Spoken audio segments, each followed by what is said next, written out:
G'day YouTube, Do29, back with you again, and I am here with my dog. Hey, let's come hang out. Show the good folk your pretty face. Come here, come on. Right here. Good girl. Good girl. You're just gonna chill with me while I do my draft recap? Yes. Dog. Very nice. Okay, as you know, I am the coach of the Tampa Bay Frogadiers, and we have another league that we have joined. It was initially a league that I did a draft recap for on PokerPal as well, but it disbanded, and I talked to the creator, and we got things working again, and we got a pretty decent league this time, I'm not gonna lie. It's pretty good. Now, we recently completed the draft. Now, it was one of those drafts where it almost went perfectly. You know, like when you do those drafts when everything almost falls into place, but there was just one thing that got sniped, and in the long run, it won't look like it affects my team that much, but is a little bit annoying, because I liked the Pokemon that got sniped, so it was a bit, like, annoying in that sense. But anyway, pardon me, Jim, I'm going to have to mute that out. Gee whiz, that was a powerful one. Any hoozlebees, we're going to kick things off with our first pick. Now, I was third pick for the entire draft. This one was done UCL rules. So, you want to hop off now? Okay, bye. UCL rules. Nope. Nope. Get out of here. Yeah, you stay over there, dog. Alright. UCL rules, which is basically get 3 OU, 3 UU, 3 RU, 3 NU. And you can pick your Mega from any of those tiers, whichever one works for you, but you don't get the extra pick for your Mega. Your Mega is either like one of your OU picks, one of your UU picks. I'm just gonna make sure my phone's charging, it's only 5%. Because my dog keeps moving and sometimes it goes off charge. But yeah, basically you get 3 of each. And I had third pick of the entire draft. And so I decided that my first pick of this season, a Pokemon that I really wanted to use, a lot of the drafts I picked up this season, a Pokemon that I've always said, I'm going to use this, I'm going to use this. And I just stop moving on my bed. I just want to charge my phone, man. Okay, please just... This is terrible. I don't know if you can hear it or not. Please, just stay that way. Still at 5%, this is crazy. Anyway, I really have always thought about using this Mon, and eventually... Are you kidding me, phone? Charge! I really wanted to draft this thing. And it's just completely versatile, and I honestly think it's a good third pick in the draft. I actually could have picked Mew. You know what? Fuck you. I don't like to swear. I hate swearing. But honestly, that phone was not being friendly. It's not okay to swear, guys. It's not okay to swear. I don't like it. Anyway, I just found this Pokemon to be really versatile. I'm really keen to use it this season, and so my first pick I chose was Fable. Now, this season I'm going to be calling Fable John Cena! And I think it's going to be a really, really important member to the team this season. Fable is really versatile. In this format, its versatility is like second to none. It can run 2 fantastic abilities for it. Unaware, which allows it to shut down a lot of setup sweepers that my opponents might bring, and Magic Garb, which means that it can't be toxic, burned, poison, not toxic. It also doesn't get affected by hazards, which can be really important against certain matchups, which I'll go into a bit later on, maybe when I dissect these teams. But I feel like Fable also has the perfect combination of having good offenses and good defenses with a fantastic typing in Fairy. Now, the reason I say this is because I can form a really strong Fairy Dragon Steel Core with this thing spearheading the charge, because I can either run it as the offensive spearhead or the defensive spearhead, and it can just do a great job either way. I really like how it matches up against a lot of my opponent's teams, because obviously not everybody can run Heatran and Scizor, which are normally 2 big checks to Fable. So that also works in my favor a little bit, and I'm really keen to see you know, what Clefable can pull off against my opponents. It has a really big move set. Obviously, like the classic set is Calm Mind, but you can actually run Cosmic Power, Stored Power, which is also really cool. There's a lot of other things. You can run it defensive with the rocks. You can run it unaware with some other crazy moves. One of the ideas I actually had that I believe is you can run unaware Psych Up Clefable. So a Pokemon can set up in your face, then you Psych Up to steal all their stats, and then proceed to dominate them instead. Which I think would be really cool. I think that'd be kind of cool. But whether that happens, I don't know. We'll have to wait and see. But I definitely was really excited to have Clefable on the team, putting in all kinds of work. So it took a while for the picks to come back around to me again, and I kind of realized that I didn't want my Mega this season to be from OU. I wanted to do something different. So that made me think, okay, I know I can pick up a ton of bulk later on, so let's just go with a bit more offense to start things off. And I knew that I had the Fairy part of my Fairy Dragon Steel course, and that was time for the Dragon part. Now there were a lot of good dragons to choose from. Garchomp was taken just before me, but that's okay, because the dragon that I decided to go with is my boy, Kyurem Black. So Kyurem Racism joining us again. Capital. I love Kyurem Black in this format. 170 base attack, 120 base special attack is phenomenal for any mon, and especially in a format where it is very hard to be able to counter. Like the coverage moves that it has in like Ice Beam, Fusion Bolt, Dragon Claw, Outrage, Earth Power. You can run the hidden powers. You can use Hone Claws, Substitute, Roost. Kyurem Black has a lot of options, and I think it is a really good mon for this format. It's very hard to team build for, and I think my opponents can over-predict a little bit for it, and that will allow Kyurem Black to really gain a psychological advantage over my opponents. But I think it's a fantastic Pokemon for my team. Offensively speaking, it just tears through the walls, but defensively speaking, Kyurem can be a fantastic physically defensive and special defensive mon due to its insane bulk. For example, I can use physically defensive Kyurem Black to kind of deal with Scizor, because I can run the HP Fire to just blow it back in one shot, and I have enough defensive bulk to be able to easily take a bullet punch from this thing. So definitely feel that Kyurem Black was a fantastic choice. I always love choosing this thing. If I could every time, probably my first pick, because I know how good this mon is in this format, and I definitely want to exploit that as much as I can. So moving on, we had one last pick. Now obviously I could have gone with my Mega here, and Mega Scizor was tempting. Funnily enough, it was actually sniped just before I was going to pick again, so it was another alternate option, but I really wanted to bring this Pokemon this season. I had always thought about bringing it. I honestly think, for what it can do and its typing, it is better than Mew. I genuinely think that. And that's why my third pick was Jirachi.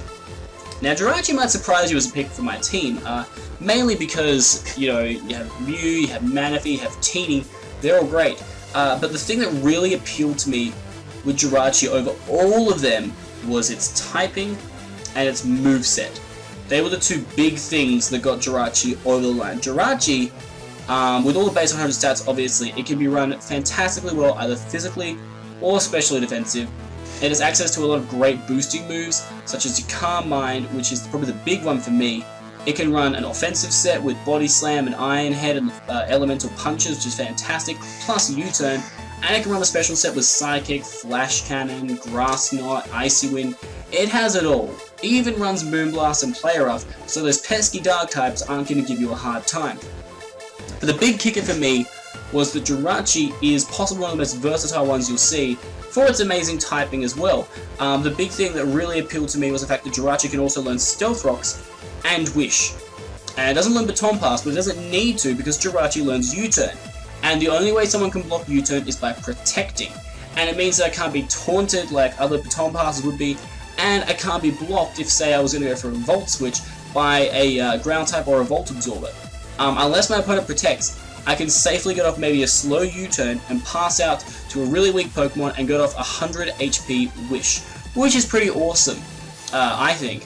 And I really feel that Jirachi is going to be super important because it is the jack of all trades. It's like Mew a few seasons ago where I can basically build 5 Pokemon into my team, and then Jirachi right at the end I can think, okay, how do I want to use Jirachi for this match? What does it do well? What does it match up well against? and how can I exploit that. That's the kind of basis that I'm going with for Jirachi this season. I know a lot of people call Jirachi Versace, but that's not really what I would call it. I've never really had a Jirachi before. Obviously, another really common one is just calling it Sleepy. But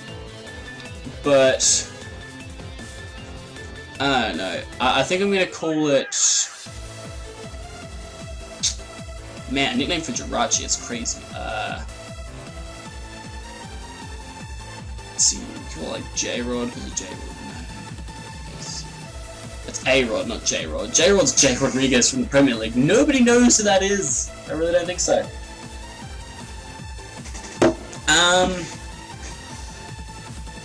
Let's call it Jeremiah. I like the name Jeremiah for a Jirachi. Just feeling the wrath of Jeremiah. So, that is basically my OU picks done and dusted. So now we moved on to UU, and I realized, okay, I'm starting to get the foundations of a really solid team here. I'm liking how this is going, but you know what? In RU and in NU, I can get the most predominant part of my bulk taken care of, because there's some really good hidden gems down there that I can add to the bulk of my team. So really, when it came to my next few picks, I was thinking, let's just continue on the offensive route, because if I can get all my offensive picks out of the way, and then I can swoop in and get my defensive picks, my opponent's going to be scrambling for more defensive picks later on. Or they're looking for those hidden little offensive gems. But I decided to find a couple of hidden offensive gems in UU where not a lot of people were looking. So in saying that, my first pick in UU was Crocodile. So Crookie, mate, is my little Crocodile. I love this Pokemon in this format. I think Dark Ground is a really cool typing as well. Only really stopped by Fairies and Landorus T, both of which are in this format, but that's okay, because honestly I have the support of my team to deal with it, and Crocodile itself is still a fantastic Pokemon. The big thing that appealed for me was the fact that it has really strong stab in both of its typings, being Knockoff and Earthquake. It can run Stealth Rocks, it can run Intimidate, it can run Scarf Moxie, Banded Moxie, it can run Foul Play, it can run Toxic. It has a lot of really good capabilities, and again, it's a really fantastic, versatile Pokemon that I can use on my team. I think the big thing also that really appealed to me about Crocodile was the fact that it has the ability to not only sweep teams, but the ability to kind of like just block teams completely and shut them down. And I think that was one of the big appealing factors to me when I was looking at building up a really solid offensive framework. Was it's Pokemon like Crocodile and Fable that you can run either way, and in Jirachi, and it just depends on how you feel going up against your opponent. And that was the thing I was looking at. But then I decided, okay, I really need a big, heavy hitter. Now this boy, I'm pretty sure, if my memory says right, has base 125 attack. Not Crocodile, my next pick. And I really wanted this guy because I think he's very, very underrated, and I think he can actually put in some serious work for our team with a couple of really cool sets. So I decided to go with my boy Heracross.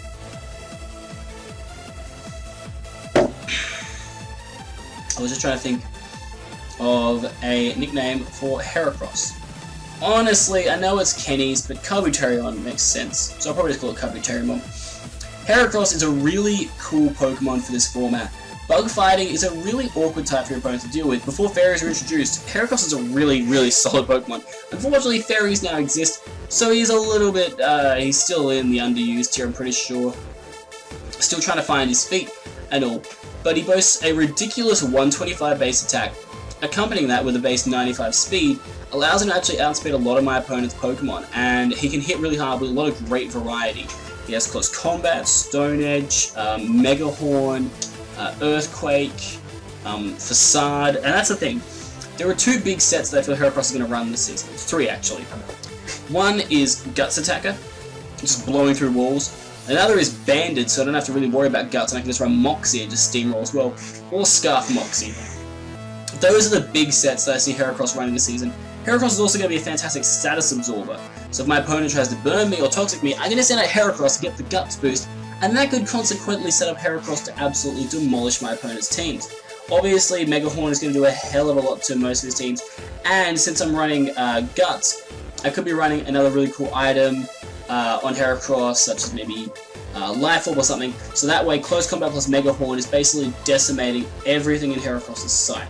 I was really excited to pick this thing up because honestly I feel that it is a really underrated Pokemon, and in this format I can really make it shine. So I'm really interested to see how Kabuterimon can go this season.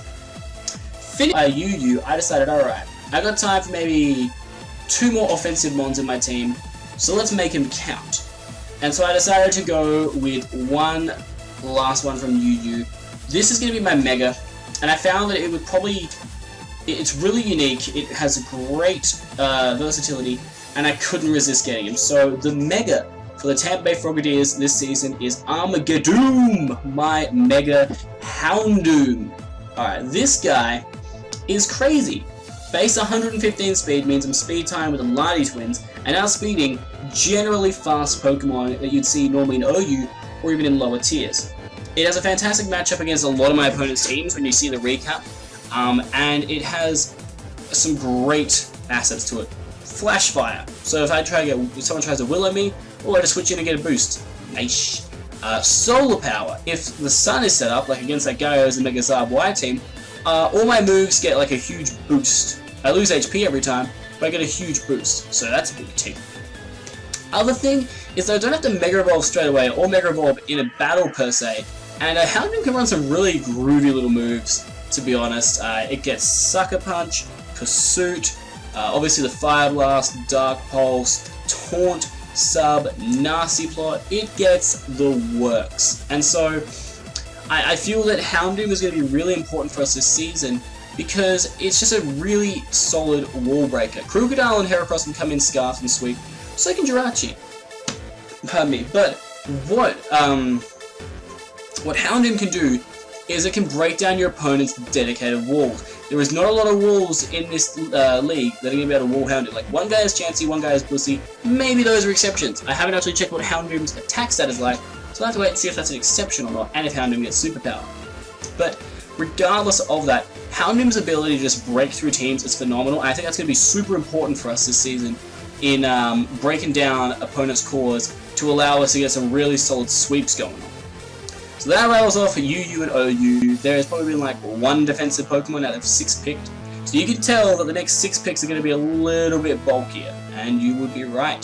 The first Pokemon I decided to go with an RU to accompany Houndoom was my Tangrowth. So I've had many names for Tangrowth over the years. Initially I went through that phase where everybody's like calling it Mum Spaghetti. I used to call it Uh-Oh SpaghettiOs. But honestly, this time around, I'm just going to call my Tangrowth Rasta Pasta. Yeah. Because this Tangrowth, he's a chill dude. He's a chill dude. He's going to be mainly defensive this season, but the fact that I have Houndoom with Solar Power means that I can run Sunny Down a Pokemon and run Chlorophyll on Tangrowth to make it a bit more threatening. Tangrowth is incredibly bulky. If somebody tells you that it isn't, go kick him in the dong. Because it is. It is a ridiculously bulky Pokemon, and it's another thing like where I could have picked it or Amoonguss, and I decided that with the thing I was going to pick next, I found that it would fit best with that. You can run it AV, you can run it defensive with lefties, you can run it offensively. Tangrowth has a lot of options and an even better moveset. All the hidden powers obviously, but some of them are really great on Tangrowth. Earthquake, Knockoff, Power Whip, Giga Drain, Solar Beam. Who just messaged me? I think it might have been Skype, I don't know. But there are so many really cool options on this Pokemon, and I'm really keen to see what Tangrowth could do this season, because I think it's going to be important at walling a lot of serious threats that my opponents might have. So once I really realized that I needed probably a Defogger or a Rapid Spinner, and I always feel a bit iffy about choosing this guy, but you know what, I went with it anyway. I decided to pick up Lilith, the Golbat. So, wait, I call it Lilith or Lilith Jr.? No, this is Lilith. We call it Lilith. Golbat is really cool. I like Golbat in this format, obviously. I'm not really too knockoff weak because I do have like Krook, Houndoom, and Clefable that can all switch in pretty safely to knockoffs and not really care. And so I thought Golbat was a really smart pick. It's a really safe defogger, really good defensive wall. Obviously taking 25% from rocks kinda sucks, but you can basically take a hit from a physical attacker, roost up pretty safely, it's all good. It can also lead U-turn, which gives you a fair bit of momentum, which is really important. And it's no slouch when it comes to attacking prowess. It can hit very, very hard on the offensive side. So I felt that Golbat was actually a really solid choice in this season. Obviously, its main job will be to get rid of hazards if I do bring it, but I can run some really crazy sets on if I need to try and get some advantages. But honestly, I feel that my best way to win with my team is to get hazards off the field, so that's Golbat's primary job. If I feel my opponent's going to bring hazards, I'm going to bring Golbat to deal with them. But Golbat's presence generally will depend on whether I'm considering bringing Kyurem Black or Mega Houndoom to a battle, because those are the two big Pokemon that get hurt by hazards the most. So that's going to be the big kind of what-if question, honestly. But anyway, I think Golbat's going to be sick, and I can't wait to see how Lilith goes. So we come to my final RU pick. And this is when it happened, guys. This is when Verdugo got sniped. I really wanted X-Cloud. Now, you guys know me. You know how much I love X-Cloud. You know how much it breaks through walls, tears people's dreams apart, you know, all that good stuff. And it was sniped from me. So I had to rethink about another good option that I could bring in. And one that just kind of appeared from the heavens and came down and said, yeah bro, I'll do it, was Meloetta. So I'm going to call this one Jack's Nan, because she's always singing a good tune when she's around me. Nice. And I really liked Meloetta in this format because Assault Vest is great, you can run Specs, you can run Scarf, it's really solid in general as a Pokemon. I've always enjoyed watching people use it. I've never really used it myself per se, but I've always been intrigued to see how it can go, because I know Meloetta has some really cool sets, and also, everybody sleeps on Meloetta Pirouette form, but that thing is scary. I don't care what anybody else says, that thing is scary. So, definitely watch out for that one if I was you. It's definitely going to be a difficult Pokemon to deal with. It was like one of my least favorite picks because I really wanted X-Cloud, but then again I know how good Meloetta can be, and so I really just want to utilize it as well as I can this season, and just try and break down my opponent's teams as best that I can. So I was really happy to get Jack's Nan, as I always am, and we'll see how it goes this season. You know, it could be good. Alright, so we come to my final three picks, and spoiler alert, warning now, it is 3 bulky Pokemon, back to back to back. But these are important. The reason they're important is because through my years of doing draft research in these formats, I've realized you can find some really good hidden gems lower down, and they can basically build a solid defensive system for your team that would normally seem a bit out of place, but in a draft format they actually work phenomenally well together. And so, the Pokemon that I've picked for this task, the first one, he's always been a good Pokemon. I always feel like he was always OU viable for what he could do, and that's my boy, Lantern. So, down for what? Everybody calls that, but I don't care. It's a great name. He is going to be joining the Frogadiers this season. I don't believe I've had him before in a draft format, but I've always wanted him. And the reason why I've always wanted him is because too many times in the past, ladies and gentlemen, I have relied on stopping a Volt Turner by bringing stuff like Assault Vest Donphan and Assault Vest Ground types, and I always just get styled on. Whereas if I bring Volt Absorb Lantern, I don't think it's going to happen the same way, because I don't have to invest in Assault Vest and all that jazz. I can run a bit more versatility, and that honestly would be a bit better, to be honest. I'd kind of prefer that. So, definitely, that is something that I would prefer. And I really like Lantern for its ability to have like Volt Switch, getting momentum. It can run really cool moves like the Heal Bell, Toxic. It can use Soak, which can really be nifty in some certain situations. Changing Pokemon's typings or adding a water typing to them can make them actually 4 times weak to certain moves. For example, say that my opponent brought Mandibuzz, and I went for Soak, then my Volt Switch is 4 times effective on Mandibuzz. So that can be really big in the course of the battle, but I also really like how Lantern can have the Heal Bell, so that can take a bit of pressure off Pokemon like Jirachi, Fable, and my next pick when it comes to having the Heal Bell burden. But I'm really keen to see what Down for What can do this season. Second to last pick. Now when it came to these last two, this is a core that I would happily use in NU. I think combined they are ridiculously good together. And I feel that in this kind of format, they were just going to put in the most amount of work that I could imagine. And so my second to last pick is Bubblegum the Ordino. Now, I've used Ordino in the past, and you've seen how good its bulk can be. It's very, very solid, and it's been a very, very good mon for me in this format before. I'm really keen to get it again. Wish Passing, Regenerator, Heal Bell, Knockoff, Toxic Stall. It's an annoying Pokemon to deal with. It's not as annoying maybe as Blissey and Chansey, but it's still very annoying to deal with. And the thing it has over both of those is that it can pass a Wish, but still get health back when it switches out, which is sometimes what the two blobs suffer with in their kind of longevity. So that's a really good plus for Ordino. Plus, it was really low tier, and it works perfectly with my last pick. So the last pick, the final pick for the Tampa Bay Frogadiers for Season 1 of the official KnockOut Constitution is going to be Gavin. Gavin! If you don't know who Gavin is, by the way, that's my Dusclops. Gavin is such a good Pokemon, man. I swear, I have easy switch-ins to knockoffs for days. I have tons of switch-ins to ghost types for days.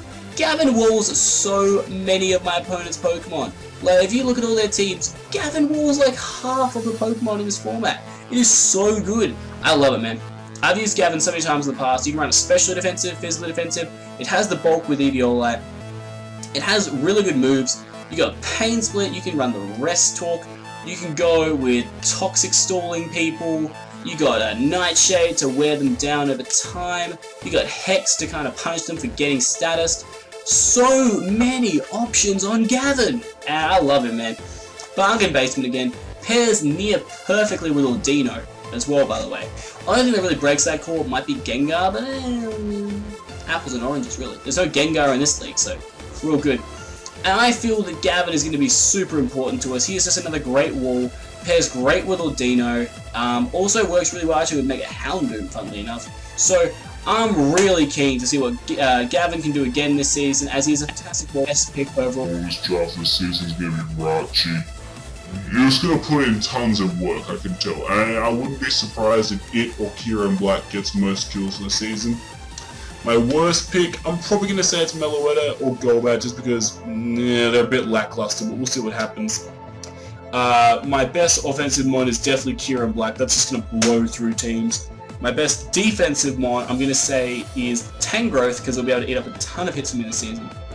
And finally, but certainly not least, my dark horse this season, I'm really digging Armageddon, my Mega Houndoom. I think it's going to put in some crispy, delicious work, and I can't wait to see it in action, man. I think it's going to be awesome. Can't wait. That is a draft. Comment section below. What's my best pick? What's my worst pick? What's my best offensive mon? What's my best defensive mon? And what is the dark horse? What is the thing that's going to take this season by storm? I want to know what you guys think. Anyway, that is basically it for this episode, guys. What episode? What am I talking about? It's crazy. I was going to do it for this draft recap. Our first round opponent is Thomas, I don't know if he has a channel or not, of the Brooklyn Snorlax. I will post probably a team building video and then the battle, but I hope you guys did enjoy. Stay awesome. I was about to say keep on being Pokeballs, I'm so used to being on Pokeballs, but keep on being awesome and have a nice day. Video 29, signing out.